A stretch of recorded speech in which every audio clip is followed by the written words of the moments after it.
دین کی کوئی مخالفت کرے گا اللہ کی قسم چھوڑیں گے نہیں ہم اس کو۔ آپ کو اس پر تو جوش آیا، آپ کو اس پر کیوں جوش نہیں آیا؟ مولانا طارق جمیل ہمارے سر کے تاج تھے، اب شاید نہیں رہے۔ لگی زلیخا نے تہمت لگائی، اور پھر جب وہ عورتوں میں بھی بات پھیل گئی کہ مجرم تو یوسف نہیں، مجرم تو زلیخا ہے، تو تھوڑی بدنامی ہونے لگی، تو انہوں نے یوسف علیہ السلام کو گدھے پہ بٹھا کے منہ کالا کر کے پورے شہر میں چکر لگوایا اور پیچھے اعلان کروایا ھذا جزاء من اراد بسیدہ سوء، جو اپنے آقا سے برائی کرے اس کی یہ جزا ہے۔ یہ بازار میں نبی ابن نبی ابن نبی ابن نبی گدھے پر پھرایا جا رہا، پھر جیل۔ یاد رکھو ہمارے سر، میں نے جتنا اس کو سپورٹ کیا ہے، وہ ایک خطیب ہے، وہ ایک خطیب ہے، وہ کوئی مستند عالم نہیں ہے، وہ خطیب ہے صرف۔ اور غیر مقلدین نے، دوسرے لوگوں نے، آج پتہ کرو اس سے، اس کی جتنی مخالفت کی یہ چھپا رہا، اور فرق باطلہ کو اس کی طرف سے خدا کی قسم میں نے جواب دیا، میں نے جواب دیا۔ تبلیغی جماعت مولانا طارق جمیل کی نہیں ہے، مولانا خورشید کی بھی نہیں ہے، نظر الرحمان کی بھی نہیں ہے، یہ علماء دیوبند کی جماعت ہے۔ غیر میں آپ سے عرض کر رہا تھا، مولانا سے ہمارا اختلاف رہا ہے، مولانا ہمارے قیمتی ساتھی تھا، لیکن تھوڑا سا اعلان کر دے کہ جیسے یوسف علیہ السلام کے بارے میں نے پھر بھی ہاتھ ہلکا رکھا۔ مولانا کے خلاف کتابیں لکھی گئیں، القول الجلیل فی کفر طارق جمیل، سن لیں، القول الجلیل، میں نے اس پہ دستخط نہیں کیا، میں نے خود مولانا کو کہا توبہ کر لے، شاید اللہ توبہ کی توفیق۔ مذاق ہمارے بہت اچھے دوست ہیں، کلمۃ الہادی الی سواء السبیل کتابیں لکھی گئی مولانا کے خلاف۔ آپ کو معلوم ہوگا آپ میں سے مسلمانوں میں سے کسی نے یہ کیوں نہیں کہا جب انہوں نے پوری امت مسلمہ کے خلاف کہا یوسف علیہ السلام کا منہ کالا کر کے گدھے پر بٹھایا گیا تھا؟ خدا کی قسم سوائے یہودیوں کی روایت کے اس کا نام ہی نہیں ہے۔ آج معافی کیوں نہیں مانگتا؟ آج معافی مانگے، میں پوری دنیا کے سامنے اس کے پاؤں پہ جا کر کے پڑوں گا، ورنہ بریلوی سے پتہ کر لے، جماعت اسلامی سے پتہ کرے، اہل حدیث سے پتہ کرے، دیوبندیوں سے پتہ کرے، تبلیغی اکابرین سے معلوم کر لے کس مسلمان نے لکھا۔ یہودیوں کی ایک روایت تھی، میں نے حضرت کو یہاں بھی لکھ کر کے دیا، یہاں اس میں کئی دفعہ اس کو سمجھایا کہ اللہ کے لیے کچی باتیں نہ کرو، قرآن بھی دیکھا کرو اور حدیث دیکھا کرو۔ اس کی کوشش یہ ہوتی ہے کہ کچی باتیں بیان کرنا۔ مولانا ہمارے سر کے تاج تھے، انسان سے غلطی ہو جاتی ہے، معافی مانگے یوسف علیہ السلام سے، معافی مانگے، اور نہیں تو پھر آپ مجھ سے گلہ نہ کر لیں، میں اپنے رب کو راضی کر سکتا ہوں، آپ کو ناراض کر سکتا ہوں۔ یہ نیٹ پر موجود ہے، یہ لاکھوں انسانوں، پھر بھی سعودیہ کے علماء نے کافر قرار دیا، میں نے کافر نہیں کہا۔ آپ سعودیہ کے علماء کے بالکل موجود ہیں، انہوں نے کافر تک بھی قرار دیا کہ یوسف علیہ السلام کی توہین کیوں کی اس طرح۔ لکھا ہے کہ منظور مینگل نے طارق جلیل کو بہت کچھ کہا ہے، کیا علماء ایک دوسرے کو ایسے کہ جواب دیے کہ طارق جمیل عالم نہیں ہے، وہ علماء کا بدترین دشمن، دین کا ایک مکار فریبی، تبلیغ کا وجود دنیا سے ختم کرنے والا ایک زہریلا سانپ ہے۔ اس کے علم کی کوئی بات سمجھ میں نہیں آئی۔ یہ جو مینگل نے کہا ہے شاید کم کہا ہے، وہ اس سے زیادہ کا حقدار ہے۔ بچے نے سوال کیا ہے نا کہ اس زمانے میں جھوٹی احادیث ہیں، اس کا آپ بتا دیں۔ ابھی تک تو کوئی کتاب لکھی نہیں، یہ ابھی ایک بیان آیا مولانا طارق جمیل صاحب کا کہ یوسف علیہ السلام کو جب جیل بھیجا گیا تو اس سے پہلے ان کا منہ کالا کر کے پورے شہر میں بھجایا گیا۔ کہاں یار سیدنا یوسف علیہ السلام کا ولیعوذ باللہ خدا کے پیغمبر تھے، کس نے آپ سے کہہ دیا کہ ان کا منہ کالا کیا گیا؟ جھوٹ کسی اور نے لکھا ہے، آپ اسے پبلک کو بتا رہے ہیں، آپ قائد ہیں، ہزاروں آدمیوں کی آپ رہنمائی فرما رہے ہیں، آپ پڑھیں تو صحیح نا، کوئی حوالہ تو بتائیں کہاں لکھا ہے۔ مولانا طارق جمیل صاحب کے کئی بیانات 10 سن لو، اور ان 10 میں جتنی حدیثیں وہ کہتے ہیں سب جھوٹ ہے، اس 20 سال ہو گئے اس صدی کو، یہ ہماری بات ہزاروں لوگ سنیں گے، ان 20 سالوں میں اتنا بڑا جھوٹا حضور صلی اللہ علیہ وسلم پہ جھوٹ اور تہمت لگانے والا ہم نے نہیں دیکھا، جتنے مولانا طارق جمیل ہیں۔ 10 کیسٹیں سن لو، حدیثیں لے آؤ، ہمارے پاس حضرت ہی کے بعد جاؤ، کہو حضرت یہ ذرا حدیث کہاں آئی ہے دکھا دیں۔ پورا ڈھونگ رچایا ہے حضور صلی اللہ علیہ وسلم کے والد دادا پر نبی کریم صلی اللہ علیہ وسلم کی چند ایک پشتوں کا ذکر ملتا ہے۔ طارق جمیل صاحب پورا بیان کرتے ہیں کہ فلاں سے آدم علیہ السلام تک پہنچاتے ہیں۔ اے حضرت، آدم علیہ السلام تک کہاں پہنچاتے ہیں؟ آپ اسے ثابت بھی کریں۔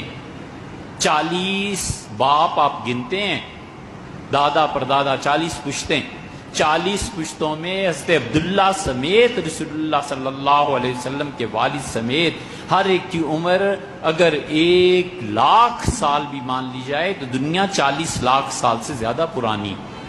آپ ان آثار قدیمہ کو کیا کریں گے؟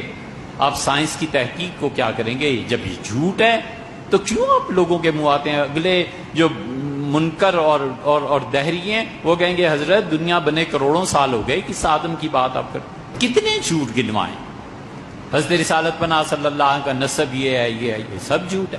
اللہ کہتا ہے تو یہ کر تو میں یہ کر، تو یہ کر کے تو دیکھ میں یہ کروں گا، تو کر کے تو دیکھ یا میں کروں گا۔ یہ 8-10 جھوٹ گھڑے ہوئے، بڑا پاپولر ہوا، لوگوں نے بینرز اس کے چھاپ دیے۔ ایک صاحب ہمارے بھی دوست تھے، ہم اس میں لکھ دیا مسند احمد میں آیا، میں نے کہا مسند احمد یہ پڑھیے ذرا نکال دیں یہ کہاں ہے۔ چپ۔ اس کا نقصان یہ ہوتا ہے پھر جب ہم جیسے لوگوں کے پاس یہ چیزیں آتی ہیں اور عقل مند سائنس یہ وہ جدید پڑے ہوئے بچے آتے ہیں کہتے ہیں جی یہ ثابت کریں، ہم کہتے ہیں یار یہ جھوٹ ہے، لوگوں کا دین پہ اعتبار اٹھتا ہے۔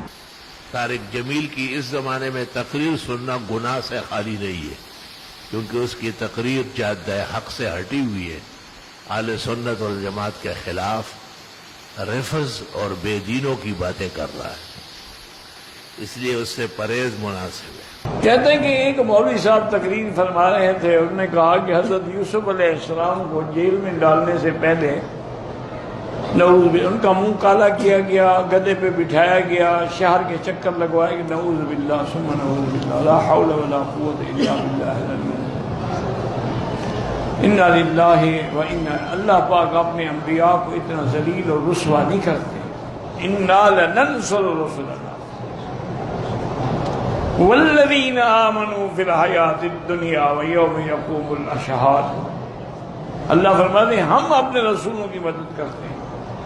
یوسف علیہ السلام کا جیل جانا جو ہے یاد رکھو یہ کوئی بطور سزا تو تھا ہی نہیں، تمہیں کیوں گدھا پہ بھی بیٹھنا پڑ گیا؟ اس مولوی کو کسی نے بٹھایا ہوگا گدھا پہ، اس نے اپنا غصہ یوسف علیہ السلام پہ نکال دیا۔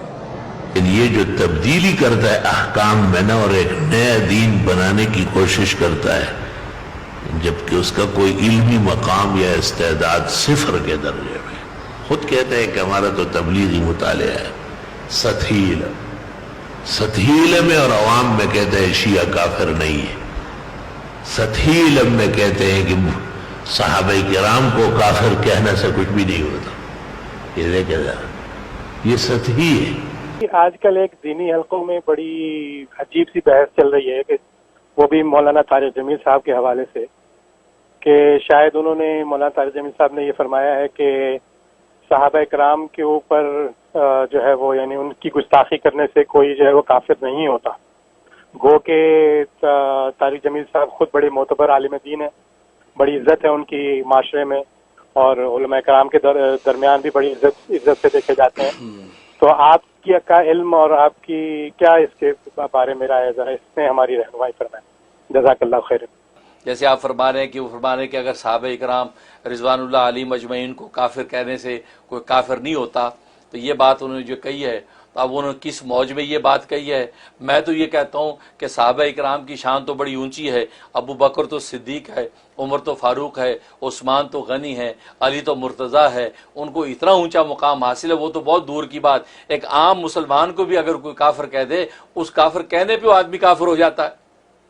صحابہ کی شان تو بہت اونچی ہے، مجھے اور آپ کو کوئی کافر کہہ دے تو اس پر وہ کافر ہو جاتا ہے۔ بھائی یہ تو نبی کا فرمان، نبی نے اصول بیان کر دیا ہے، سیاستہ کی حدیث ہے اگر کسی مسلمان کو کسی نے کافر کہا تو وہ کلمہ کفر اس شخص کی طرف جاتا ہے، اس کے دل کو جھانکتا ہے، چکر لگاتا ہے، اس کے دل میں اگر کفر نہیں ایمان ہے تو وہ واپس لوٹ کر اس کہنے والے کے قلب میں جا کے بیٹھ جاتا ہے اور کہنے والا کافر ہو جاتا ہے۔ تو نبی نے قیامت تک کے لیے اصول بیان کر دیا کہ ابو بکر عمر تو اونچی شان ہے، مجھے اور آپ کو کافر کہنے والا کافر ہو جاتا ہے۔ یہ تو اتنی خطرناک بات ہے۔ اور جبکہ صحابہ کرام رضوان، اور پھر میرے اور آپ کی ایمان کی ضمانت قرآن نے نہیں دی، صحابہ کرام رضوان اللہ علیہم اجمعین کے ایمان کی ضمانت تو قرآن نے دی ہے، بلکہ نہ صرف ایمان کی ضمانت دی ہے بلکہ ایمان کا معیار کوسوٹی قرار دیا، اور فرمایا فَإِنْ آمَنُوا بِمِثْلِ مَا آمَنْتُمْ بِهِ، اگر یہ لوگ ایمان لے آئیں جیسے اے صحابہ تم ایمان لائے ہو فَقَدْ اهْتَدَوْا، تو یہ لوگ ہدایت پا جائیں گے۔ تو گویا کہ ان کی ہدایت کی ضمانت دے دی، تو صحابہ کے ایمان کو تو ساری انسانیت کے ایمان کے لیے کسوٹی اور معیار قرار دے دیا ہے۔ تو ان کا ایمان تو اتنا یقینی کہ قرآن سنت اس کی گواہی دے رہا ہے، ایسے مومن کو کافر کہنے والا مسلمان رہ جائے، یہ بات تو بڑی عجیب ہے۔ اور انہوں نے جس کس موج میں کہی ہے وہی بہتر سمجھتے ہیں۔ میں یہ کہہ رہا ہوں عام مسلمان کو کافر کہنے والا کافر ہو جاتا ہے، اور جو صحابہ کرام رضوان اللہ علیہم اجمعین کو کافر کہے، جن کی زبان قرآن و حدیث کے اندر موجود، جن کو بلکہ ایمان کی کسوٹی قرار دیا، وہ مسلمان کیسے رہ سکتا ہے؟ وہ کافر کیوں نہیں ہوگا؟ وہ تو یقیناً کافر ہوگا۔ طارق جمیل زنادقہ کا سرخیل، جتنے زندیق اب تک گزرے اتنا بڑا زندیق نہیں آیا ہوگا۔ نکاح نہ ٹوٹ ہوتا ہے اور ایمان نہ آتا ہے اور نہ جاتا ہے۔ ادھر یہ نظریات دیکھو ذرا۔ اور میرا کو بیٹی بنایا، میرا نے ہر شہر میں ایک شادی کی، خاوند کے ہوتے ہوئے دوسری شادی ہوتا۔ رواؤ طارق جمیل نسلاً و اصلاً خود وہی ہے جیسے میرا ہے، یہ بھی وہی چیز ہے، صرف سر ٹھگی کا امامہ اور چہرے پہ ٹھگی کا داڑھی۔ یہ تبلیغیوں کو شکار کرنے کا حملہ ہے، نہ ہی سوال۔ بعض باتیں اس کی بہت دکھ کی ہے، تو کہتے ہیں قرآن مجید میں ہدایت نہیں، ہدایت تبلیغ لے لے پہلے میں۔ ایسا واضح توہین شاید کسی نے نہیں کی ہوگی۔ قرآن کہتے ہیں ہدی للمتقین، یہ کہتے ہیں قرآن میں ہدایت نہیں۔ بالکل قرآن کو اللہ کی کتاب آسمانی منزل نہیں مان رہا ہے۔ ان کی تمام باتوں سے واضح ہے کہ قرآن شریف کتاب نہیں مان رہا، اور یہ روافظ کا اثر ہے، کیونکہ روافظ بھی موجود ہے قرآن اور اس کا ظواہر اس کو غلط کہہ رہے ہیں۔ جو لوگ ان کو دیندار یا عالم یا ہم کو معلومات نہیں ہے غریبوں کو، ہر جگہ وہ یہ بیان نہیں کرتا۔ ایک بیان یہ ہے کہ مولانا مودودی احمد رضا خان ارکان اسلام میں سے، اور ایک بیان یہ ہے کہ اگر یہ حضرات نہ ہوتے تو علماء دیوبند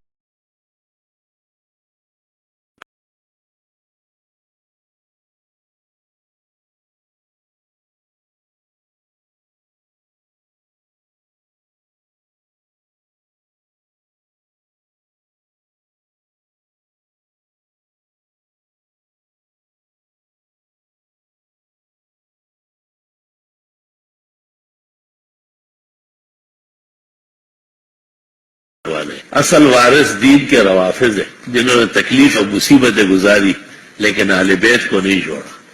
یہ گلگت میں تقریر کی اور تمام باتوں کی تصدیق کی، کسی ایک بات کبھی نہیں کہتے جو کہا ہے میں نے۔ علماء دین شر سے پہلے واقف نہیں ہوتے، جب اس کی جڑیں لگ جاتی ہے، شاخیں نکل آتی ہے، پورا جھنڈ بن جاتا ہے، پھر کیا ہوتا ہے؟ پھر تو آپ کا مقابلہ کرتا ہے۔ اس سے پتہ چلتا ہے کہ اس کی تقریر میں جو لوگ جمع ہوتے ہیں اور بڑا رش بنتا ہے، یہ بھی ایک سازش کا حصہ ہے، یہ بھی اس کے ساتھ معاونت کرنے والوں کے کوئی حربہ ہے۔